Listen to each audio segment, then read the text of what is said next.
नमस्कार, आप सभी का बहुत बहुत स्वागत है दोस्तों। घर की क्रैकिंग को लेकर यदि आप परेशान हैं तो इस वीडियो में हम आपको 6 बातें ऐसी बताने वाले हैं, यदि आप इसको घर बनाते समय फॉलो करेंगे तो आपके घर में कभी भी क्रैकिंग नहीं आएगी। तो चलिए एक एक करके देखते हैं कि वे 6 बातें कौन कौन सी हैं।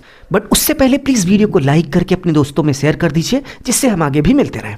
फर्स्ट पॉइंट की बात करें तो किसी भी दीवार को बनाने से पहले, यदि आप पिलर पर घर बना रहे हैं तो किसी भी दीवार को बनाने से पहले दीवार के नीचे आपको कुछ इस तरीके से प्लिंथ बीम जरूर से जरूर बनाना है।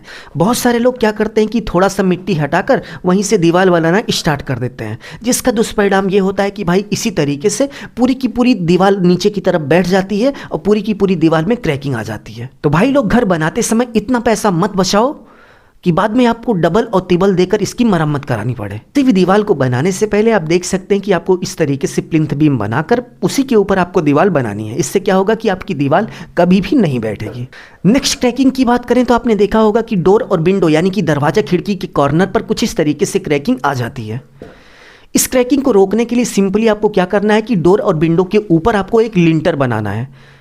लिंटर बनाने से क्या होगा, यदि आप डोर के ऊपर लिंटर बना देंगे तो ऊपर की जो ईंट होगी उसका जो लोड होगा वो लिंटर पर आएगा, और यदि आप लिंटर नहीं बनाएंगे तो सारा का सारा लोड दरवाजे और खिड़की पर आएगा। और दरवाजा खिड़की भाई किसका बना होता है, या तो वुड का बना होगा या फिर आयरन लोहे का बना होगा।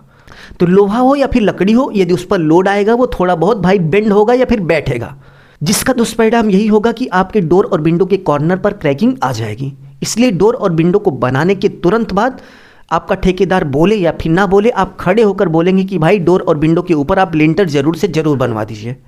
थर्ड पॉइंट की बात करें तो आप दरवाजा खिड़की कभी भी एकदम कॉर्नर पर नहीं लगाएंगे। बहुत सारे लोग क्या करते हैं कि दरवाजा खिड़की एकदम दीवार के कॉर्नर पर लगा देते हैं, जिसका दुष्परिणाम ये होता है कि भाई कॉर्नर पर ही क्रैकिंग आना स्टार्ट हो जाती है, क्योंकि कॉर्नर पर लोड एक तो बहुत ज़्यादा होता है, और इसके साथ साथ जब आप दरवाजा और खिड़की बनाते हैं तो कॉर्नर की जो मजबूती होती है वो कमज़ोर पड़ जाती है। इसी कारण भाई डोर और विंडो को यदि आप एकदम कॉर्नर से सटा कर लगाएंगे तो उस सिचुएशन में वहाँ पर भी क्रैकिंग आना बनता है। फोर्थ नंबर पॉइंट की बात करें तो दीवार आपकी कभी भी टेढ़ी नहीं होनी चाहिए, क्योंकि टेढ़ी दीवार में क्या होता है कि जब आप दरवाजा खिड़की लगाते हैं, एक तो दीवार टेढ़ी होती है, ऊपर से दरवाजा खिड़की भी टेढ़ा लगता है। तो ऐसे में दरवाजा खिड़की जो है टेढ़ी दीवार में दीवार को ही खींचने का काम करता है, जिससे दीवार में और क्रैकिंग आने लगती है।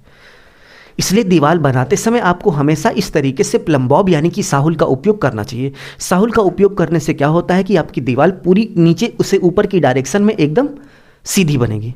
5 नंबर पॉइंट की बात करें तो कंक्रीट के ऊपर यदि आप डायरेक्ट प्लास्टर कर देंगे तो उस सिचुएशन में प्लास्टर में क्रैकिंग आना स्टार्ट हो जाएगी, जैसा कि आप यहाँ पर देख सकते हैं पूरा का पूरा प्लास्टर गिर पड़ा। इसलिए सीलिंग में कभी भी प्लास्टर करने से पहले सीलिंग में आपको कुछ इस तरीके से टिकाई कर लेनी है, यानी कि थोड़ा थोड़ा सीलिंग तोड़ लेना है। इससे क्या होगा, प्लास्टर और सीलिंग की जो पकड़ होगी वो मजबूत होगी, क्योंकि ये सीलिंग क्या है एकदम प्लेन होती है, और प्लेन सरफेस पर जब आप कोई दूसरा मटेरियल लगाते हैं तो उसकी जो पकड़ होती है वो कमज़ोर होती है। सेम टू सेम यही दिक्कत कॉलम पर भी आती है कि कॉलम का प्लास्टर करने से पहले यदि आप कुछ इस तरीके से कॉलम को थोड़ा थोड़ा तोड़कर उसको रफ नहीं करोगे, खुरदरा नहीं करोगे, तो उस सिचुएशन में प्लास्टर होने के बाद प्लास्टर जो है वो छोड़ देगा। तो उम्मीद है आपको बहुत ही अच्छे से समझ में आ गया होगा कि घर बनाते समय आपको किन किन बातों का ध्यान देना चाहिए जिससे घर में क्रैकिंग कम आए। यदि आपको वीडियो थोड़ा सा भी अच्छा लगा तो प्लीज़ वीडियो को लाइक करके अपने दोस्तों में शेयर कर दीजिए। अपना ख्याल रखिए और अपने मम्मी पापा का अपने से भी ज़्यादा ख्याल रखिए। इसी भाव के साथ आप सभी से विदा लेते हैं। धन्यवाद।